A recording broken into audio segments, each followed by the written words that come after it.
Hello student, I am your teacher mister Vishal Gupta. So आज की इस लेक्चर में आप सभी का स्वागत है। आज की इस लेक्चर में हम लोग क्लास 6 एनसीईआरटी हिस्ट्री का चैप्टर नंबर 2 यहाँ पे देखने वाले हैं, जिसका चैप्टर का नाम है आखेट खाद्य संग्रह से भोजन उत्पादन तक। इससे पहले हमने इसका फर्स्ट वॉल्यूम को अपलोड कर दिया है, उसका प्लेलिस्ट आप लोग को चैनल में मिल जाएगा।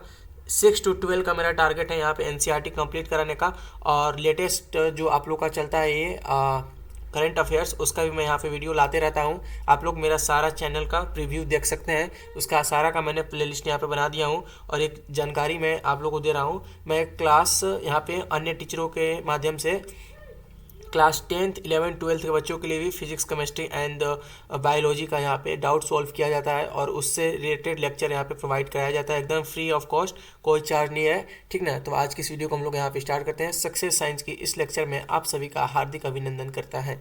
सो आज की इस वीडियो को स्टार्ट करते हैं। तो देखिए मेरा यहाँ पे आप सभी का यहाँ पे चैप्टर क्या है। सबसे पहले चैप्टर की ओर आते हैं, आखेट खाद्य संग्रह से भोजन उत्पादन तक। यहाँ पे भोजन उत्पादन के बारे में हम लोग को यहाँ से इस टॉपिक के रिलेटेड हम लोग को चीज पढ़ना है। आखेट खाद्य संग्रह से भोजन उत्पादन तक, ठीक है। देखिए मैं बता दूं, अगर आप लोग एनसीईआरटी पढ़ने का उद्देश्य क्या होता है। देखिए एनसीईआरटी जो है वो मैक्सिमम देखा जाए तो हमारे इंडिया में जितने भी कंपटीशन का एग्जाम होता है उसमें 20 से 10% एनसीईआरटी रहता ही है।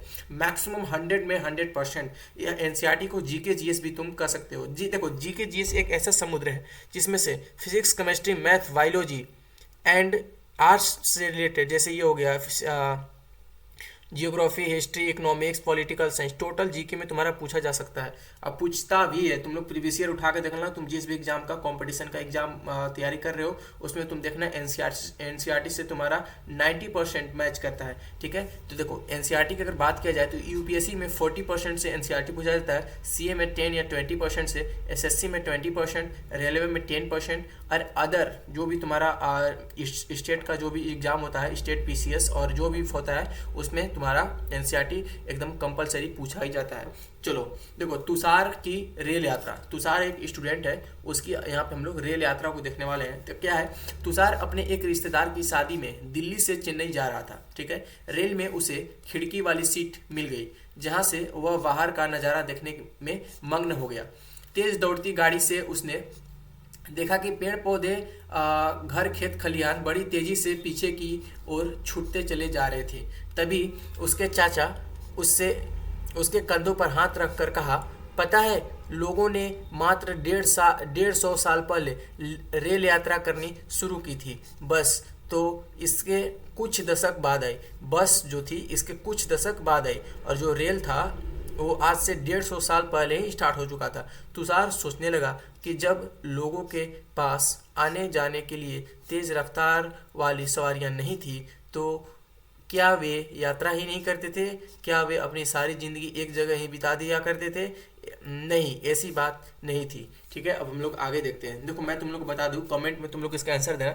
सब भारत में सबसे पहली रेल कब बनी और कहाँ से कहाँ के बीच चली थी, इसका जवाब तुम लोग कमेंट में देना, ठीक है। चलो आगे देखो बाबू, टॉपिक है आरंभिक मानव।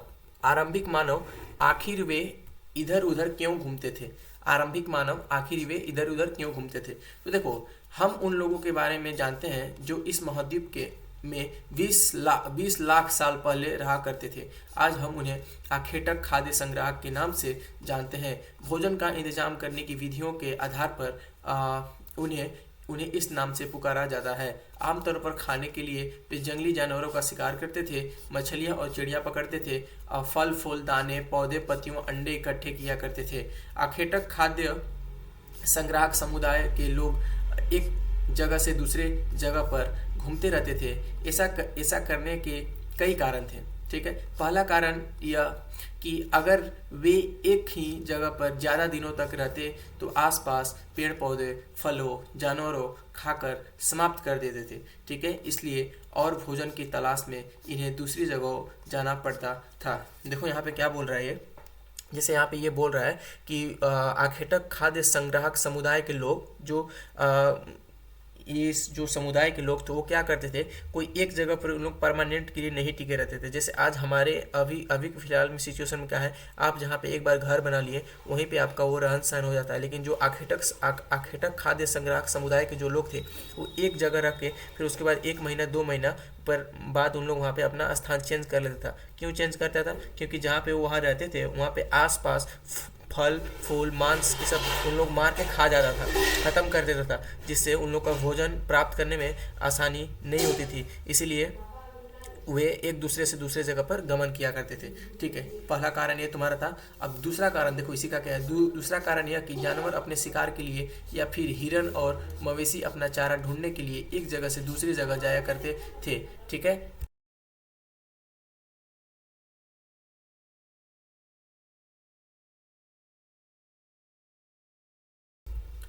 इसलिए इन जानवरों का शिकार करने वाले लोग भी इसके पीछे पीछे जाया करते होंगे, ऐसा ये अनुमान लगा रहा है। ठीक है, आगे देखो बाबू,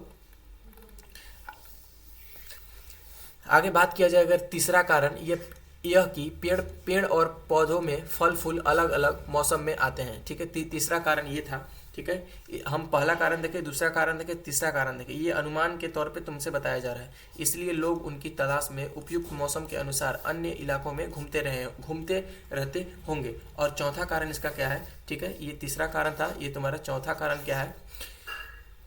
यह कि पानी के बिना किसी भी प्राणी या पेड़ पौधों का जीवित रहना संभव नहीं होता और पानी झीलों झरनों और नदियों में ही मिलता है। यद्यपि कई नदियों और झीलों का पानी कभी नहीं सूखता, कुछ झीलों और नदियों का पानी बारिश के बाद ही मिल पाता है। इसलिए ऐसी झीलों और नदियों के किनारे बसे लोगों को सूखे मौसम में पानी की तलाश में इधर उधर जाना पड़ता होगा। देखो आज के समय में ना हैंड पंप है, नल है, लेकिन पहले के समय में क्या था? पहले के समय तो डिपेंड रहते थे नदी झीलों पे ही, बरसात के मौसम में ही सब डिपेंड रहता था। तो वही बोल रहा है कि पेड़ पौधे को जीवित रहने के लिए, चाहे खुद को जीवित रखने के लिए इन लोगों को पानी चाहिए होगा। लेकिन ये पानी एक जैसे बरसात के टाइम में तो हर जगह मिल जाता होगा, लेकिन अन्य गर्मी के मौसम में इन्हें एक स्थान से दूसरे स्थान पे जाना पड़ता होगा। ये ऐसा ये अनुमान से बोल रहा है। ठीक है, आगे देखो आगे क्या है इसमें, आरंभिक मानव के बारे में जानकारियाँ कैसे मिली। टॉपिक है आरंभिक मानव के बारे में जानकारी कैसे मिली। एक चीज़ बता दो, तुम लोग ध्यान से बस सुनते रहो, गारंटी मेरा है समझने का, समझाने का तुम्हारा। ठीक है, मेरा गारंटी मैं 100% श्योरिटी से कर सकता हूँ कि बस ध्यान से सुनोगे और चुपचाप देखते रहो। सुनो, एकदम मन से सुनो, हेडफोन से सुनो, एकदम शांति दिमाग से सुनो। एकदम गारंटी है कि तुम इसमें से तुमको 70 से 80% तुमको याद हो जाएगा। ठीक है, और बाकी रही बात इसमें का जो क्वेश्चन आंसर है, जो तुम्हारा ऑब्जेक्टिव टाइप से जो क्वेश्चन बनेगा, तो मैं ही हूँ ना, मैं तुम लोग को अपलोड करा दूंगा यहाँ पे, यूट्यूब पे ही अपलोड करा दूंगा, उसका प्लेलिस्ट बना दूंगा। ठीक है, प्लेलिस्ट चेक करना। आगे देखो इसी में क्या है, पूरा पुरातत्वविदों को कुछ ऐसी वस्तुएं मिली है जिसका निर्माण और उपयोग अखेटक खाद्य संग्राहक किया करते थे। यह संभव है कि लोगों ने अपने काम के लिए पत्थर लकड़ियों और हड्डियों के औजार बनाए हो। ठीक है, इनमें से पत्थरों के औजार आज भी बचे हैं, इनमें से पत्थरों के औजार आज भी बचे हैं। इनमें से कुछ औजारों का उपयोग फल फूल काटने, हड्डियों और मांस काटने तथा पेड़ पौधों की छाल और जानवरों की खाल उतारने के लिए किया जाता था। कुछ के साथ हड्डियों या लकड़ियों के मुट्ठे लगा कर भाले और वान जैसे हथियार बनाए जाते थे। कुछ औजारों से लकड़ियाँ काटी जाती थी। लकड़ियों का उपयोग ईंधन के साथ साथ झोपड़ियों और औजार बनाने के लिए किया जाता था। लकड़ी का उपयोग जलाने के लिए और उससे औजार बनाने के लिए किया जाता था। देखो यहाँ पे ये क्या है, ये इसका फिगर को देखो, यहाँ पे क्या लिखा है, पत्थर के औजार का उपयोग बाएं, ठीक है, बाएं इंसान के खाने के योग्य जड़ों को खोदने के लिए किया जाता था। और दाएं देखो, ये जो तुम्हारा है, ये तुम्हारा है बायां, ये तुम्हारा बाएं है और ये दाएं है। ठीक है, देखो क्या बोल रहे हैं, बाएं इंसान के खाने योग्य जड़ों को खोदने के लिए किया जाता है। देखो ये जो है, ये इंसान के खाने योग्य जड़ों को खोदने के लिए, देखो ये जो औजार है ये कि इसका उपयोग किया जाता था। ठीक है, और जो दायां में है, जो दाहिने साइड है, जानवरों के खाल से बने वस्त्रों को सिलने के लिए किया जाता है। जानवरों से खाल से बने, जानवरों को खाल से बने ये औजार था, ये वस्त्रों को सिलने के लिए किया जाता था। ठीक है, आगे देखो क्या है, आगे तुम्हारा है रहने की जगह निर्धारित करना। टॉपिक है रहने की जगह निर्धारित कैसे करते थे वे सब। ठीक है, देखो मानचित्र 2 में देखो, अभी देखेंगे। लाल त्रिकोण वाले स्थान वे पूरा स्थल है जहाँ पर आखेटक खाद्य संग्राहकों के होने का प्रमाण मिले हैं। ठीक है, इनके अलावा भी और कई स्थानों पर आखेटक खाद्य संग्राहक रहते थे। मानचित्र में सिर्फ कुछ गिने चुने स्थान को ही चिन्हित किया है। कई पूरा स्थल नदियों और झीलों के किनारे पास गए हैं। मानचित्र 2 देखते हैं क्या है यहाँ पे। देखो मानचित्र 2 यहाँ पे क्या बोल रहा है, लाल त्रिकोण वाले स्थान। ठीक है, देखो ये जो लाल त्रिकोण वाले स्थान है, ये देखो ये वाला, ये कौन है, भीमबेटका हो गया, हुस्की हो गया और कुरनूल गुफाएं हो गया। ये सब जो तुम्हारा है, ये तुम्हारा यहाँ पे बोल रहा है। ठीक है, समझना। आगे देखो क्या है, इसमें बहुत सारा है जो कि तुम्हारा संकेत के साथ यहाँ पे मानचित्र दिया है। देखो मानचित्र बहुत इंपॉर्टेंट होता है, ठीक ना, वो सिर्फ हिस्ट्री को समझने के लिए और जियोग्राफी को समझने के लिए। ठीक है, देखो पूरा पाषाणिक पूरा स्थल जो रेड कलर से जो ट्रियंगल त्रिभुज है, और जो वर्ग है इसमें क्या है, जो नीला कलर से नव पाषाणिक पूरा स्थल, जो हरा कलर से महापाषाणिक पूरा स्थल जो ऐसे है। इस साइड का जो बैगनी कलर का है वो आरंभिक गांव है, और जो स्टार है वो आधुनिक नगर है। ठीक है, अभी का जो नगर है आधुनिक नगर, जैसे मुंबई हो गया, कलकत्ता हो गया और भी नोएडा हो गया, ये सब तुम्हारा है। ठीक है, चलो देखो आगे देखो क्या बोल रहा है, इसी में उसी का टॉपिक है। चूंकि पत्थर के उपकरण बहुत महत्वपूर्ण थे, इसलिए लोग ऐसी जगह ढूंढते रहते थे जहां अच्छे पत्थर मिल सके। देखो पत्थर का उन लोगों का यूज जनरली होता होगा, क्योंकि पत्थर से ही वे लोग एक से एक अनेक उसे हथियार बनाते होंगे। ठीक ना, तो वो लोग ऐसी जगह रहते थे जहाँ पे अच्छे पत्थर मिल सकें। ठीक है, आगे देखो यहाँ पे देखो दिया, इसको पहले पढ़ो। देखो भीमबेटका आधुनिक मध्य प्रदेश में, भीमबेटका अभी कहाँ है, मध्य प्रदेश में। इस पूरा स्थल पर गुफाएं व कंदराएं मिली है। लोग इन गुफाओं में इसलिए रहते थे, ठीक है, क्योंकि यहाँ उन्हें बारिश, धूप और हवाओं में से राहत मिलती थी। ये गुफाएं नर्मदा घाटी के पास है। ये गुफाएं कहाँ है, नर्मदा घाटी के पास है। ठीक है, क्या तुम बता सकते हो कि रहने के लिए लोगों ने यह जगह क्यों चुनी होगी? कमेंट में इसका आंसर बताना। ठीक है, क्या तुम बता सकते हो यहाँ पे रहने के लिए जगह इन्होंने आखिर क्यों चुनी होगी?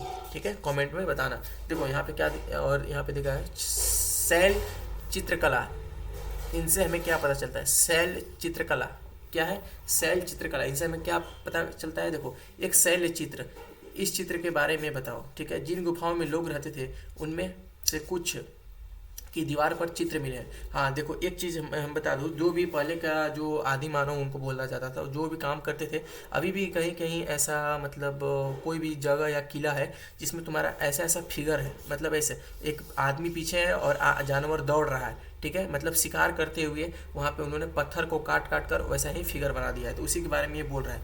देखो क्या बोल रहा है, इनमें कुछ सुंदर उदाहरण मध्य प्रदेश और दक्षिणी उत्तर प्रदेश की गुफाओं में मिले हैं, चित्र मिले हैं। इनमें जंगली जानवरों का बड़ी कुशलता से सजीव चित्रण किया गया है। मतलब पत्थर को काट के ऐसा ही जो फिगर दिया उन्हें, पीछे आदमी दौड़ रहा आगे और पीछे एक हिरन है, आगे दौड़ रहा है हिरन और पीछे एक आदमी उसका शिकार करते हुए दौड़ रहा है। ठीक है, तो ऐसा पूरा तात्विक स्रोत तुमको मिलते रहता है कहीं ना कहीं। ठीक है, चलो आगे देखो, ये तुम्हारे कोई मतलब पत्थर होगा, ऐसा कोई पत्थर होगा जिससे वो उनको इसी पत्थर से शायद वो ऐसे हथियार बनाते होंगे, बहुत चोक ताकि जानवरों का शिकार करने में उसे आसानी होती होगी। चलो आगे देखो, पूरा स्थल उस स्थान को कहते हैं, यहाँ पे ध्यान रखना, हेडिंग रखना इसको, पूरा स्थल उस स्थान को कहते हैं जहाँ औजार, बर्तन और इमारतों जैसी वस्तुएं के अवशेष मिलते हों, उसे क्या कहते हैं? पूरा स्थल कहते हैं। पूरा स्थल किसे कहते हैं? देखो तुम लोग को जहाँ लगेगा कि नहीं यहाँ पे ऑब्जेक्टिव मेरे से बन सकता है, तुम लोग खुद से ऑब्जेक्टिव बनाना, किसी के नोट से, किसी चाहे हम कितना भी समझा ले, तुम अगर खुद से उसको करते हो तो तुमको और अच्छा समझ में आएगा। लेकिन अगर हम बताएंगे तो हम अपने तौर तरीका से बताएंगे, लेकिन तुम जब इसको वीडियो को देख कर और पढ़ के अपने से बनाओगे तो तुमको पता रहेगा कौन सा टॉपिक कहाँ से कैच किया हूँ मैं। ठीक है, तो ज़्यादा कोशिश करना कि अपने से ही बनाना, बाकी मैं हूँ ना, मैं दूंगा ही। ऐसी वस्तु का निर्माण लोगों ने अपने काम के लिए किया था। ठीक है, और बाद में वे उन्हें वहीं छोड़ गए। ठीक है, ये ज़मीन के ऊपर अंदर कभी कभी समुद्र और नदी नदी के तल में भी पाए जाते हैं। इन पुरा स्थलों के बारे में आपको अगले अध्याय में बताया जाएगा, यानी चैप्टर 3 में बताया जाएगा। साफ मायने में बस इतना समझो, पुरा स्थल क्या होता है। उस स्थान को पुरा स्थल कहते हैं जहाँ औजार बर्तन और इमारतों जैसी वस्तुओं का अवशेष मिलते हैं। अभी का औजार बर्तन नहीं, पुराना औजार बर्तन जो बीत चुका है, जो जैसे पहले के समय में जो भी औजार बर्तन रहा होगा, उसको अगर अभी के अवशेष मिले, अभी उसका प्रमाण मिला, तो उसे पुरा स्थल कहेंगे। ठीक है। अब देखो, आग की खोज बहुत इंपॉर्टेंट टॉपिक है बाबू। आग की खोज, आखिर कैसे आग की खोज हुई। पहले क्या था कि पहले के जो आदि मानव थे वो कच्चे मांस खाते थे, मतलब किसी का शिकार किया और उन लोग कच्चे मांस खाना स्टार्ट कर देते थे। लेकिन उससे उस समय पहले आग की खोज नहीं हुई थी, लेकिन धीरे धीरे आग की खोजी हुई। आग की खोजी तो फिर उन्होंने पकाना स्टार्ट कर दिया। फिर वैसे खेतों में उन्होंने फिर बोना शुरू कर दिया, बीज शुरू कर दिया। फिर उसके बाद कुत्ते को पालना शुरू कर दिया। ठीक ना। तो वैसे आगे पढ़ेंगे हम लोग, जैसे जैसे आगे आएंगे। देखो मानचित्र 2 में, उसी में जो अभी हम लोग पीछे देखे थे, मानचित्र 2 में गुफा ढूंढो। ठीक है, गुफा, कुरनूल गुफा ढूंढो, पृष्ठ 12 अभी ढूंढेंगे। यहाँ राख के अवशेष मिले हैं। इसका मतलब यह है कि आरंभिक लोग आग जलाना सीख गए थे। आरंभिक लोग आग जलाना सीख गए थे। आग का इस्तेमाल कई कार्यों के लिए किया जाता होगा, जैसे कि प्रकाश के लिए, मांस भूनने के लिए, मैंने बताया था ना अभी, मांस को भूनने के लिए, खतरनाक जानवरों को दूर आदि भगाने के लिए। क्या बोल रहा है मानचित्र 2 में, कुरनूल गुफा, कुरनूल गुफा। ठीक है, मानचित्र 2 में कुरनूल गुफा। देखो कुरनूल की गुफा यहाँ पे है, देखो यहाँ पे ये देखो, ये वाला है कुरनूल की गुफा, यही है। ठीक ना, यहीं पे मिला था। वहाँ पे मतलब राख का ढेर, तो जाहिर सी बात है जब राख का ढेर मिले तो आग ही जलाया गया होगा, और उसका यूज उसमें मांस पकाने के लिए और भी बहुत सारे के लिए उन्होंने किया होगा। आज हम आग का उपयोग किस लिए करते हैं? आज हम आग के लिए उपयोग किस लिए करते हैं? तुम ही बताओ, सोच के तो बताओ। खाना पकाने के लिए, ठीक है, खाना पकाने के लिए करते हैं, और भी जंगली जानवरों से रक्षा के लिए करते हैं, और मतलब अनेक कार्यों के लिए किया जाता है। ठीक है, लाइट जलाने के लिए करते हैं, बहुत सारे कार्यों के लिए किया जाता है। ठीक है, नाम और तिथियाँ, इंपॉर्टेंट टॉपिक है, नाम और तिथियाँ। क्या है बाबू, देखो हेडिंग डाल लेना। हम जिस काल के बारे में पढ़ रहे हैं, पुरातत्वविदों ने उनके बड़े बड़े नाम रखे हैं। आरंभिक काल को वे पूरा पाषाण काल कहते हैं। आरंभिक काल को पूरा पाषाण काल कहते हैं। ये दो शब्द पूरा यानी प्राचीन, और पाषाण यानी पत्थर से बना है। ठीक है, पूरा यानी प्राचीन और पाषाण यानी पाषाण मीन्स पत्थर से बना है। यह नाम पूरा स्थलों से प्राप्त पत्थर के औजारों के महत्वपूर्ण को बताता है। पूरा पाषाण काल 20 लाख साल पहले, 12,000 साल पहले के दौरान माना जाता है। इस काल को भी 3 भागों में विभाजित किया गया है। आरंभिक, मध्य एवं उत्तर पूरा पाषाण युग। मानव इतिहास की लगभग 99% कहानियाँ इसी काल के दौरान घटित हुई है। ठीक है, पहले के ज़माना की बात हो रहा है यहाँ पे। ठीक है, जिस काल में हमें पर्यावरणीय बदलाव मिलते हैं उसे मेसोलिथ, यहाँ पे इसको ध्यान से देखना, मेसोलिथ यानी मध्य पाषाण युग कहते हैं। जिस काल में हमें पर्यावरण में बदलाव मिलते हैं उसे क्या कहते हैं? मेसोलिथ कहते हैं। 1 नंबर में पूछा जाने वाला क्वेश्चन है, जिस काल में हमें पर्यावरणीय बदलाव मिलते हैं उसे हम क्या कहते हैं? मेसोलिथ कहते हैं। ठीक है, इसका समय लगभग 1200 साल पहले से लेकर 10,000 साल पहले तक माना गया है। इस काल के पाषाण औजार आमतौर पर बहुत छोटे होते थे। मतलब जो पाषाण औजार थे, जो मतलब जिससे शिकारी उकारी करते थे उन लोग, आदि मानव लोग, उसका औजार बहुत छोटे थे। इन्हें माइक्रोलिथ यानी लघु पाषाण कहा जाता है। ठीक है, प्रायः इन औजारों में हड्डियों या लकड़ियों के मुट्ठे लगे हासिल और आरी जैसे औजार मिलते थे। साथ साथ पुरान पाषाण युग वाले औजार भी इस दौरान बनाए जाते रहे होंगे। ठीक है, अगले युग की शुरुआत लगभग 10,000 साल पहले से होती है। इसे नव पाषाण युग कहा जाता है। नव पाषाण का क्या मतलब होता है? क्या मतलब होता होगा उस समय में? नव पाषाण युग का मतलब क्या मतलब होता होगा? ठीक है, हमने कुछ स्थानों के नाम दिए हैं। अगले अध्याय में तुम्हें ऐसे अनेक नाम मिलेंगे। अक्सर हम पुराने स्थानों के लिए उन नामों का प्रयोग करते हैं जो आज प्रचलित हैं, क्योंकि हमें ज्ञात नहीं है कि उस काल में इनके क्या नाम रहे होंगे। ठीक है, चलो आगे देखो। तो आगे तुम्हारा क्या है? बदलती जलवायु, क्या है बाबू, बदलती जलवायु लगभग 1200 साल पहले, बस तुम लोग ध्यान से मन लगा के सुनो, गारंटी मेरी है समझ जाओगे। देखो इतिहास एक ऐसा चैप्टर होता है ना जिसको तुम रटोगे तो कुछ नहीं समझ में आएगा, लेकिन माइंड में उसको उतार लोगे ना, जैसे क्या हुआ था सोचो, माइंड में सोचो ऐसे कैसे हुआ था, क्यों हुआ था, तो तुम खुद से भी इसको लिख सकते हो, ठीक ना। इतिहास ऐसा नहीं है कि तुम जो बुक में है वही लिखो, चाहे जो बुक में वही, नहीं नहीं वैसा नहीं। तुम अगर तुमसे पूछा कि आग का आविष्कार कैसे हुआ, अगर तुम सोचो कि जब दो पत्थर का टक्कर हुआ होगा तो ऐसे हुआ होगा, तो ये हुआ, फिर उसके बाद चिंगारी फेंका तो होगा कोई वैसा, तो फिर उसने क्या किया होगा, उसने किया होगा वो सूखी चीज़ को गया होगा, तो सूखी चीज़ जब वहाँ पे डाला होगा तो उसमें आग लहर गया होगा, तो लहर गया हो तो उसको बहुत आनंद मिला होगा, फिर वैसे करते करते उन्होंने उसमें भोजन पकाना भी स्टार्ट किया, तो वही से आग का आविष्कार हो गया, ठीक नहीं। तो इसमें खुद से सोचने वाली बात होती है हिस्ट्री। लगभग 1200 साल पहले दुनिया की जलवायु में बड़े बदलाव आए और गर्मी बढ़ने लगी, ठीक है। इसके परिणाम स्वरूप कई कई क्षेत्रों में घास वाले मैदान बनने लगे, ठीक है। इससे हिरन, बारहसिंगा, भेड़, बकरी और गाय जैसे उन जानवरों की संख्या बढ़ी जो घास खाकर जिंदा रह सकते थे, ठीक है। जो लोग इन जानवरों का शिकार करते थे वे भी इनके पीछे आए और इन्हें खाने पीने की आदतों का प्रजनन के समय भी जानकारी हासिल करने लगे। इनके खाने पीने और आदतों, ठीक है, और प्रजनन के समय मतलब जब वो जन्म देते थे के समय की जानकारी हासिल करने लगे। हो सकता है कि तब लोग इन जानवरों को पकड़कर अपनी ज़रूरत के अनुसार पालने की बात सोचने लगे हों। साथ ही इस काल में मछली भी भोजन का एक महत्वपूर्ण स्रोत बन चुकी थी, ठीक ना। देखो अब आगे देखो क्या है, अगला टॉपिक है खेती और पशुपालन की शुरुआत। खेती और पशुपालन की शुरुआत, देखो इसी दौरान उपमहाद्वीप में भिन्न भिन्न इलाकों में गेहूं, जौ और धान जैसे अनाज प्राकृतिक रूप से उगने लगे थे। शायद महिलाओं, पुरुषों और बच्चों ने इन अनाजों को भोजन के लिए बटोरना शुरू कर दिया होगा। साथ ही वे यह भी सीखने लगे होंगे कि यह अनाज कैसे उगते हैं और कब पककर तैयार होते थे। ऐसा करते करते लोगों ने इन अनाजों को खुद पैदा करना सीख लिया होगा। इस प्रकार धीरे धीरे कृषक बन गए होंगे। इसी तरह के लोगों ने अपने घरों के आसपास चारा रखकर जानवरों को आकर्षित कर उन्हें पालतू बनाया होगा।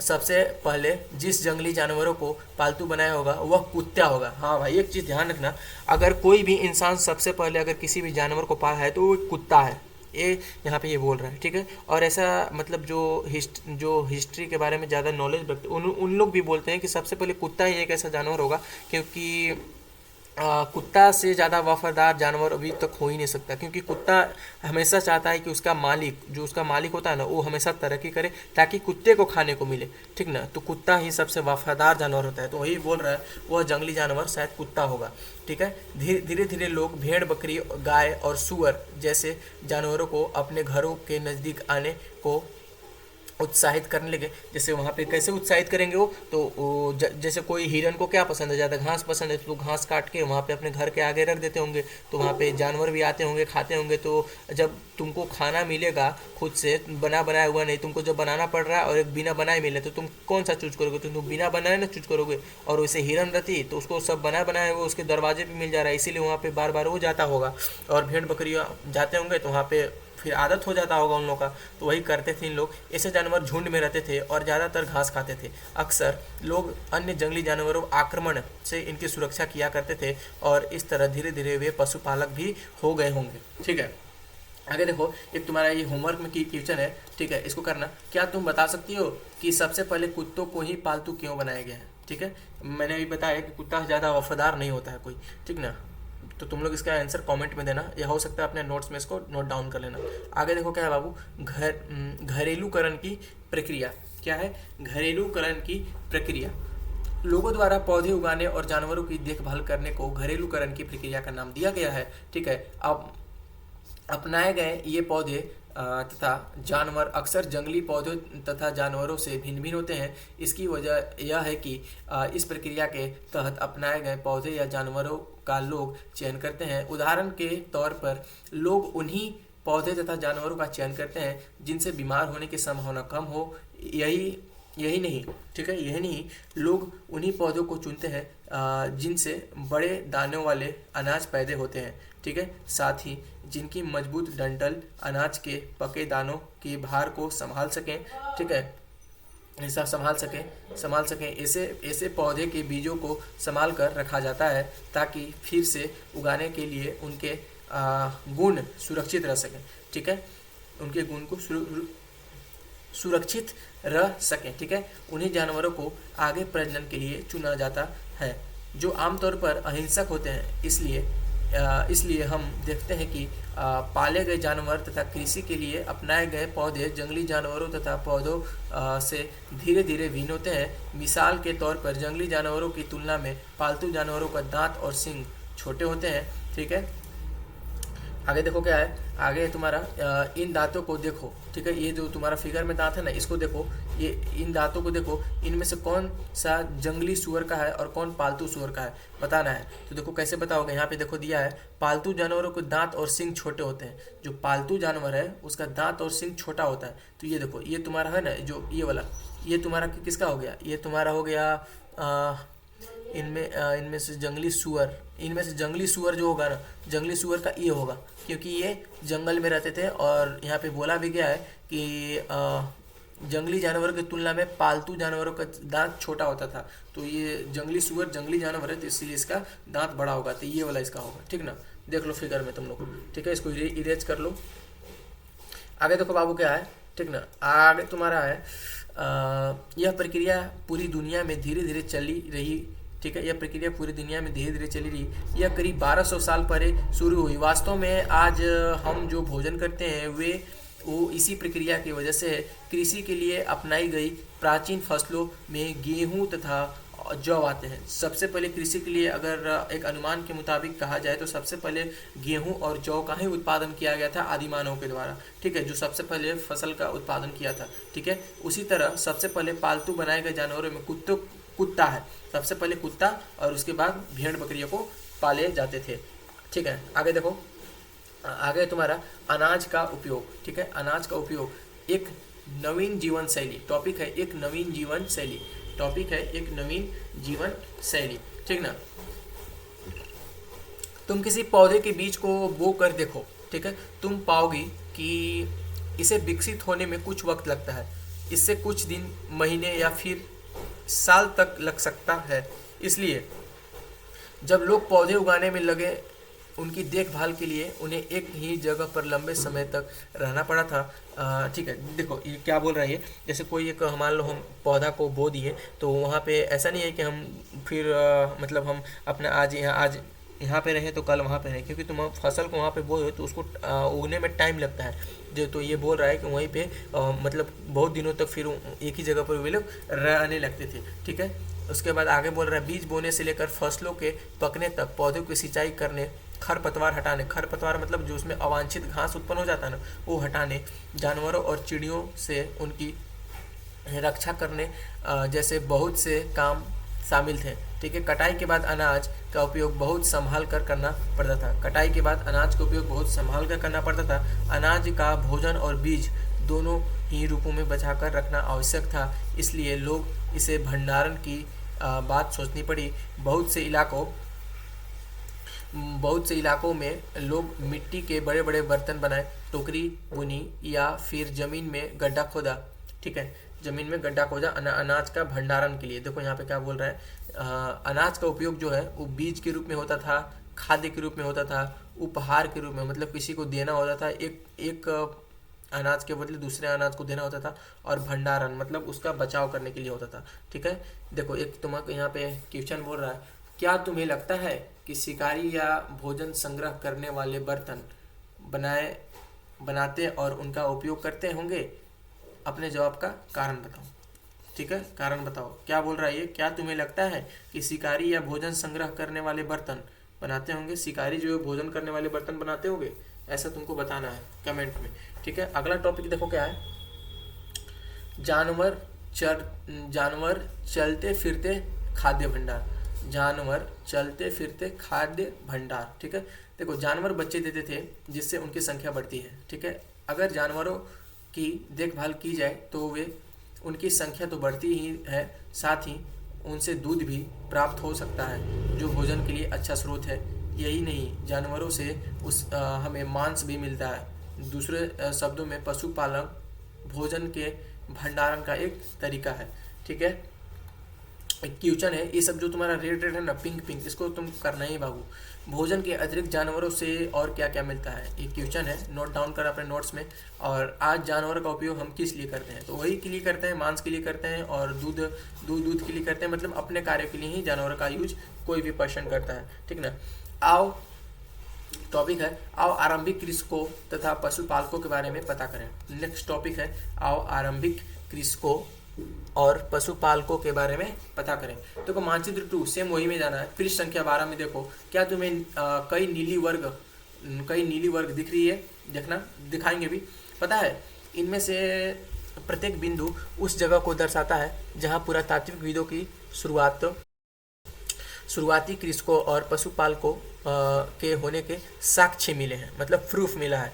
ये पूरे महाद्वीप में पाए गए इनमें सबसे महत्वपूर्ण पश्चिमोत्तर क्षेत्र में, आधुनिक कश्मीर में और पूर्वी तथा दक्षिण भारत में पाए गए हैं। वास्तव में ये निर्दिष्ट स्थान कृषकों और पशुपालकों की बस्तियां थीं या नहीं, ठीक है, ये बताना है।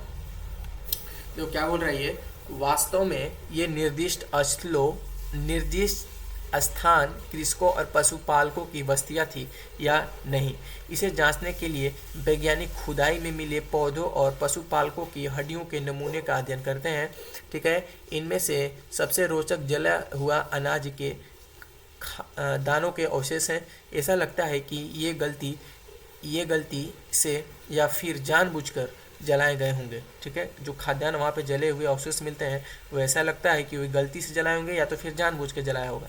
ठीक है, वैज्ञानिक इन अनाज के दानों की पहचान कर सकते हैं।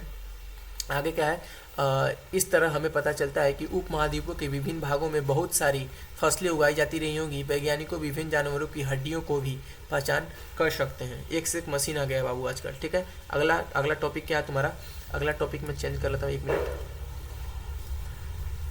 अगला टॉपिक है अस्थाई जीवन की ओर। अगला टॉपिक है तुम्हारा अस्थाई जीवन की ओर। पुरातत्वविदों को कुछ पूरा स्थलों पर झोपड़ियों और घरों के निशान मिले हैं, जैसे ही बुर्ज होम वर्तमान कश्मीर में है। बुर्ज होम कहाँ है, वर्तमान कश्मीर में, नोट डाउन कर लेना। के लोग गड्ढे के नीचे घर बनाते थे। ठीक है, जिन्हें गर्तवास कहा जाता है। गर्तवास की किसे कहा जाता है, जो गड्ढे के नीचे घर बनाते थे उसे गर्तवास कहा जाता है। ठीक है, इनमें उतरने के लिए सीढ़ियाँ होती थी, इससे उन्हें ठंड के मौसम में सुरक्षा मिलती होगी।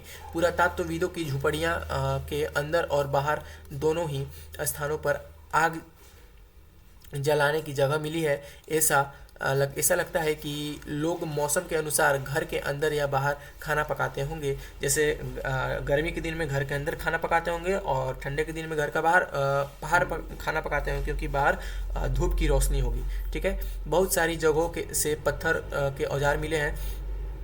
इनमें से कई ऐसे हैं जो पुरान पाषाण युगीन उपकरणों से भिन्न है, इसलिए इन्हें नवपाषाण युग का माना गया है।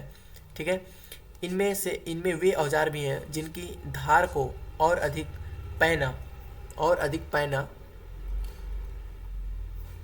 पैना करने के लिए उस पर पॉलिश चढ़ाई गई, मतलब उसे और अधिक चोख बनाने के लिए उस पर पॉलिश चढ़ाई जाती होगी।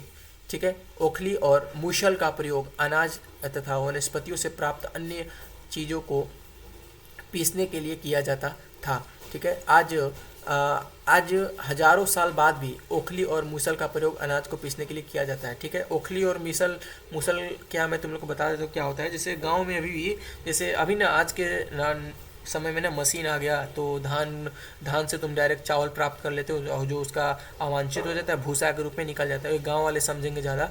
तो वही ओखली क्या होता था, अभी भी कहीं गांव में होगा ओखली, उसको ढेंकी बोलते हैं गांव में। ठीक ना, तो उसको तुम उसमें अनाज डालोगे और उसका जो भी ऊपर का छिलका रहेगा वो सब हट जाता है। आज भी गाँव में यूज होता है ये। ठीक ना, तो उसी तरह प्राचीन प्रस्तयुगीन औजारों का निर्माण और प्रयोग लगातार होता रहा। कुछ औजारें हड्डियों से बने बनाए जाते थे। ठीक है, कुछ औजार हड्डियों से भी बनाए जाते थे। देखो नवपाषाण युग के कुछ उपकरण, नवपाषाण युग के कुछ उपकरण देखो यहाँ पे फिगर है। देखो यहाँ से पत्थर का सब बना हुआ है, ये है, ये ठीक ना, ये तुम्हारा पत्थर से बना हुआ है। कुछ होगा यूज उस समय का। देखो ये तुम्हारा धारी दिख रहा है, इसका बहुत चौक है ना, तो ये कुछ काटने के लिए होगा। ठीक है, मैं बता रहा हूँ ऐसे, ये कुछ काटने के लिए होगा। देख लो ये तुम्हारा फिगर है। आगे देखो क्या है, आगे इसी में तुम्हारा है नवपाषाण युग के पुरास्थलों से कई प्रकार की मिट्टी के बर्तन मिले हैं। कभी कभी इन पर अलंकर भी किया जाता था। अलंकार मतलब पुताई, पोताई भी किया जाता था। बर्तनों का उपयोग चीज़ों को रखने के लिए किया जाता था। धीरे धीरे लोग बर्तनों का प्रयोग खाना बनाने के लिए भी करने लगे। चावल, गेहूँ तथा दलहन, दलहन मतलब दाल, जैसे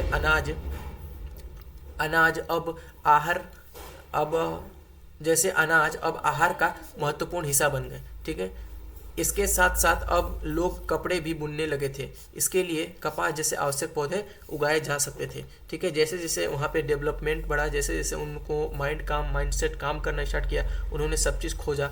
ठीक है, क्या ये परिवर्तन हर जगह एक साथ ही आ गए होंगे? नहीं, एक जगह ये परिवर्तनशील एक नहीं आए होंगे। ये कुछ आज ना हमारे यहाँ पे पाकिस्तान हो गया, भारत, ये सब मतलब देश का बंटवारा हो गया, लेकिन एक समय ऐसा होगा कि पूरा सिर्फ एक पृथ्वी होगा। ठीक ना, तो ऐसी बात नहीं है कि एक तरफ जहाँ कई जंगलों पर स्त्री पुरुष शिकार और भोजन संग्रह करने का काम करते थे, वहीं अन्य लोग हजारों सालों के दरमियान धीरे धीरे खेती और पशुपालन का अपना लिया। बहुत जगह लोग मौसम के मुताबिक बदल बदल कर अपनी जीविका चलाए करते थे। ठीक ना, आगे तुम्हारा है, देखो ये तुम्हारा है, क्या तुम कल्पना कर सकती हो कि इस पात्र में क्या रखा होगा? बताओ इस पात्र में क्या रखा होगा, कल्पना करके बताओ। तो मेरे ख्याल से इसमें पानी या फिर कुछ भी रखा होगा, या फिर अनाज ही रखा होगा। ठीक ना, आगे देखो क्या है, सूक्ष्म निरीक्षण मेहरगढ़ में जीवन या मृत्यु। यहाँ पे टॉपिक है सूक्ष्म निरीक्षण मेहरगढ़ में जीवन या मृत्यु। देखो क्या बोल रहा है ये, मानचित्र 2। ठीक है, मानचित्र 2 पृष्ठ 2, मेहरगढ़ ढूंढो, मेहरगढ़ ढूंढना। ठीक है, मेहरगढ़ ढूंढना। देखो एनसीईआरटी पढ़ रहे हो तो भाई इसका किताब रखना तुम लोगों का सामने है। ठीक ना, किताब रखो, सामने रखो। अगर ऑफिस में हो तो हेडफोन से ही सुनो, और नहीं तो फिर किताब तो रखना ही पड़ेगा भाई। पेज 12 बहुत इंपॉर्टेंट है इसमें, क्योंकि उसमें बहुत सबका मैप वहीं पे दिया हुआ है। यह ईरान जाने वाला सबसे महत्वपूर्ण रास्ते था। कौन था? मेहरगढ़। ठीक है, बोलन दर्रे के पास एक हरा भरा समतल स्थान है। बोलन दर्रे के पास एक हरा भरा समतल स्थान है। मेहरगढ़ संभवतः वह स्थान है जहाँ के स्त्री पुरुषों ने इस इलाके में सबसे पहले जौ गेहूँ उगाना और भेड़ बकरी पालना सीखा। यहाँ विभिन्न प्रकार के जानवरों की हड्डियाँ मिली। इनमें हिरन तथा सुअर जैसे जंगली जानवरों तथा भेड़ और बकरियों की हड्डियाँ हैं। ठीक है, मेहरगढ़ आगे बोल रहा है, मेहरगढ़ में इसके अलावा चौकोर तथा आयताकार घरों के अवशेष भी मिले हैं। प्रत्येक घर में 4 या उससे ज़्यादा कमरे हैं, जिनमें से कुछ संभवतः भंडारण के काम आते होंगे। ठीक है, मृत्यु के बाद सामान्यतः मृतक के सगे संबंधी उसके प्रति सम्मान जताते हैं। लोगों की अवस्था या मृत्यु के बाद भी जीवन होता था। ठीक है, इसलिए कब्रों के मृतकों के साथ कुछ सामान भी रख जाते थे। तो क्या बोल रहा है ये, देखो लोगों की आस्था है, लोगों की ऐसी मानना थी, ऐसी आस्था थी कि मृत्यु के बाद भी जीवन होता है। ठीक है, मृत्यु के बाद भी जीवन होता था पहले के समय में। ठीक है, इसलिए कब्रों में मृतकों के साथ कुछ सामान भी रखे जाते थे। ठीक है, आगे क्या बोल रहा है, आगे बोल रहा है मेहरगढ़ में ऐसी कई कब्रें मिली है। एक मृतक के साथ एक बकरी को दफनाया गया था। संभवतः इसे परलोक में मृतक के खाने के लिए रखा गया होगा। पहले के टाइम में लोगों को क्या लगता था कि मृत्यु नहीं होती है। ठीक है, उसे मतलब उनके साथ अगर वो मरते थे तो उनको जब दफनाया जाता था तो उनमें क्या करते थे, उनमें मतलब कुछ जानवरों को रख देते थे, ताकि उन लोग को ऐसा आस्था था कि आदमी लोग मरते नहीं है। ठीक है, पहले के समय में। ये देखो कुछ यहाँ बोल रहा है, क्या बोल रहा है ये, कुछ फिगर है ये। मेहरगढ़ का घर का चित्र है। देखो मेहरगढ़ का ये तुम्हारा घर का चित्र है। ठीक है, मेहरगढ़ के घर शायद ही ऐसे दिखते हो। तुम जिस घर में रहते हो उसके साथ इस घर की क्या समानता थी। देखो इसमें भी 4 रूम है और सब वही थी मैक्सिमम, लेकिन ये ईंट का, ये पत्थर का बना हुआ था। ठीक है, इसके बारे में ज़्यादा नहीं जानना। चलो आगे देखो, आगे तुम्हारा देखो मेहरगढ़ में के कब्र का चित्र, ये देखो कब्र का चित्र जिसके साथ बकरी रखा हुआ था। ये क्या तुम बकरी के कंकाल को पहचान सकते हो? देखो बताओ इसमें बकरी का कंकाल कौन है? देखो इसमें बकरी कंकाल, ये देखो ये सब बकरी कंकाल है, ये तुम्हारा इंसान का कंकाल है, ये बकरी का कंकाल है। ठीक है, आगे देखो कल्पना करो, यहाँ पे कल्पना कर रहे हो।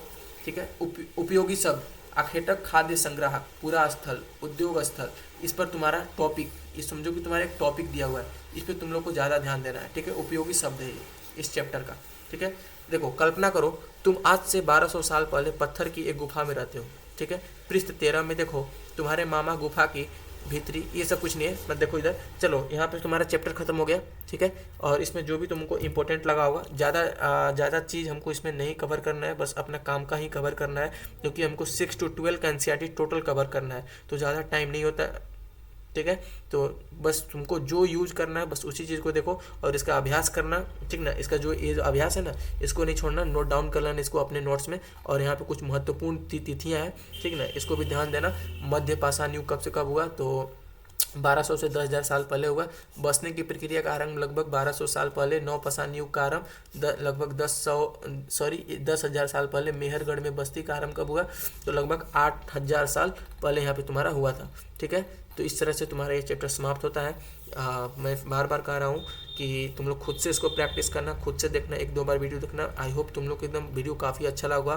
तो दोस्तों मिलती हैं नेक्स्ट वीडियो में, ठीक ना। और अपनी सुविधा के लिए तुम इसका जो प्ले स्पीड होता है ना, उसको तुम कम या ज़्यादा करके सुन सकते हो। तो आज की इस वीडियो में यही तक, मिलते हैं नेक्स्ट वीडियो में। चलो ठीक है, बाय, धन्यवाद।